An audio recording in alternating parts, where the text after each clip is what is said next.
Itu bajingan-bajingan tengik, manusia-manusia durjana yang waktu di dunia tidak mau sujud, jauh dari ulama, gemar melakukan yang munkarat dan maksiat, hidup di tengah masyarakat selalu jadi bibit keonaran, kufur, sudah masuk neraka semua. Sudah ya Allah. Nah, kalau sudah, coba sekarang kamu masuk, Malik.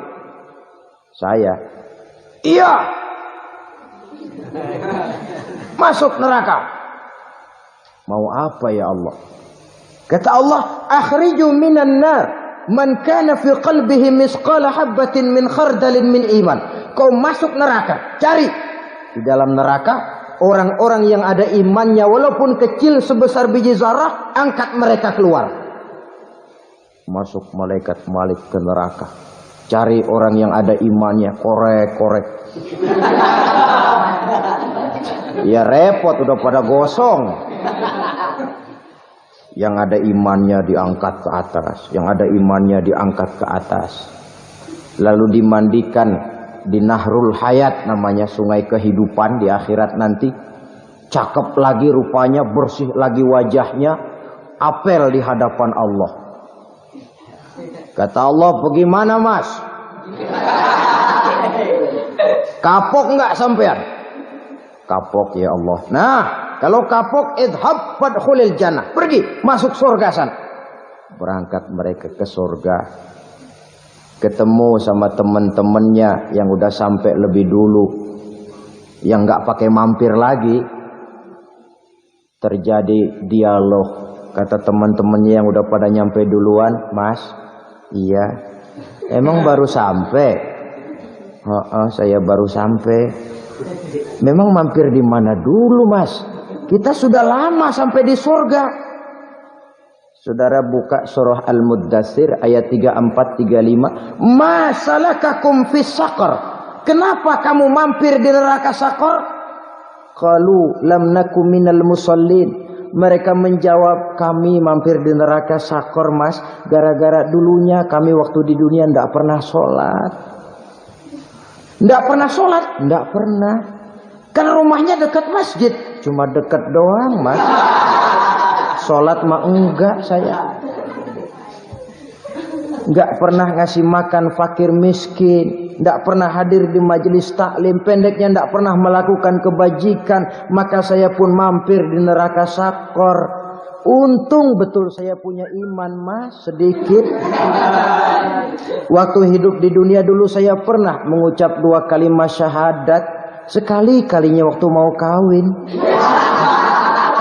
Masya Allah.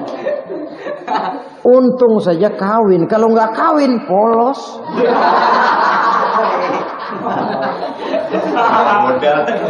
Itu juga pengulu sudah setengah mati ngajarin.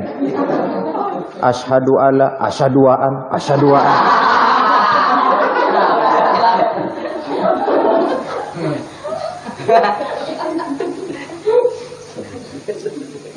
Ini namanya masuk surga. Ada mampir dulu. Ada pula orang mukmin itu yang dimasukkan surga. Namanya dimasukkan kan terima beres.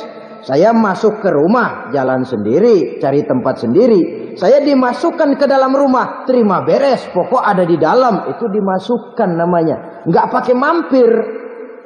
Tapi tentu tiketnya lebih mahal ketimbang yang pertama tadi. Apa kata Allah? Innal ladzina amanu wa amilus salihat la ukaffiranna anhum sayyi'atihim wa la udkhilannahum jannah. Sesungguhnya orang-orang yang beriman kemudian beramal soleh, kami hapuskan segala dosa dan kesalahannya, kami masukkan mereka ke dalam surga. Lihat ayatnya. Allah yang memasukkan, kita yang dimasukkan. Tidak pakai transit, tidak usah mampir. Cuma tidak cukup syahadat, tidak cukup amanu, tapi diiringi dengan wa'amilus salih.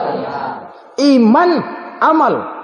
Tidak cukup syahadat, lalu dibuktikan dia sholat, dia zakat, puasa, lalu dia melakukan berbagai macam kebajikan. Ini yang menyebabkan dia tidak pakai mampir di tempat yang bernama Saqar.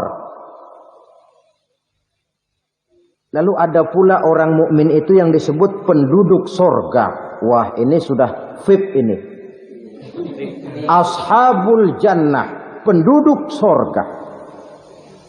Siapa mereka? Kata Allah, innalladzina amanu summa istaqamu fala khaufun alaihim wala hum yahzanun ulaika ashabul jannah hum fiha khalidun.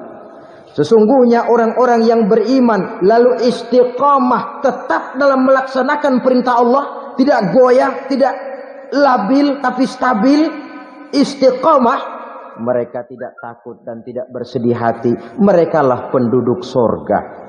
Iman, istiqamah. Tidak punya duit, sembahyang. Banyak duit, sembahyang. Miskin, sembahyang. Kaya, tetap sembahyang. Istiqomah. Kadang orang kalau susah rajin ke masjid, banyak duitnya ngelihat masjid melengos. Itu yang dibilang waktu miskin hamba Allah, setelah kaya jadi hamba harta. Bergeser, tidak ada nilai istiqomahnya. Saudara-saudara, dengan begitu penduduk neraka itu dua. Ada penduduk permanen, ada penduduk yang semi permanen. Yang semi permanen orang-orang beriman yang mempunyai dosa besar. Mereka masuk ke neraka untuk menerima azab sesuai dengan dosanya.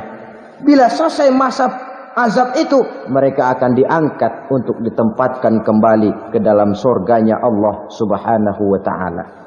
Nah, dikala itulah saudara-saudara, ada yang disebut syafaat dari Rasulullah Sallallahu Alaihi Wasallam. Tapi tentu jangan lupa syafaat ini ibarat kain menambal dia. Kita punya kain bolong-bolong sedikit, syafaat yang menambal. Solat kita ada kurang dikit, sedekah kita ada campur riak dikit, amalan kita ada tidak karena Allah dikit. Kita berharap syafaat. Jadi biarlah kain masih bolong-bolong, yang penting punya kain. Tapi kalau kainnya tidak ada, yang ditambal apanya? Sholat tidak, puasa tidak, zakat tidak, berharap syafaat saja. Ya, terlalu berlebihan itu. Saudara hadirin yang saya hormati, apabila selesai proses penghisaban, proses penghitungan, maka dikala itulah manusia terbagi dalam dua kelompok besar. Fariqun fil jannah wa fariqun fis sa'ir. Sekelompok orang-orang beruntung yang masuk ke dalam surga, dan sekelompok lagi masuk ke dalam neraka. Akan memakan waktu untuk menceritakan sifat surga dan neraka, tapi insya Allah pada kesempatan pertemuan lain saya sampaikan. Namun sebagai gambaran umum cukuplah saya sampaikan sebuah hadis qudsi. Allah jelaskan, a'dadtu li'ibadiyas salihin ma la 'ainun ra'at wa la uzunun sami'at wa la khatara fi qalbil bashar. Aku sediakan buat hamba-hambaku yang soleh, yang tidak pernah terlihat oleh mata, tidak pernah terdengar oleh telinga, dan belum pernah terdetik dalam hati manusia. Jadi kenikmatan surga belum pernah dilihat mata, belum pernah didengar telinga, belum pernah terdetik dalam hati. Pedihnya azab neraka belum pernah terlihat mata, belum pernah terdengar telinga, belum pernah terdetik dalam hati. Saudara hadirin yang saya hormati, oleh karena itu sebagai uraian akhir daripada kiamat ini, marilah sama-sama kita memanfaatkan hidup dengan sebaik-baiknya, supaya jangan timbul penyesalan di hari kemudian nanti. Mudah-mudahan kita seluruhnya diselamatkan Allah dari azab neraka dan mendapat surga dan ridhonya. Sekian dan demikianlah pertemuan kita kali ini. Terima kasih banyak atas segala perhatian. Mohon maaf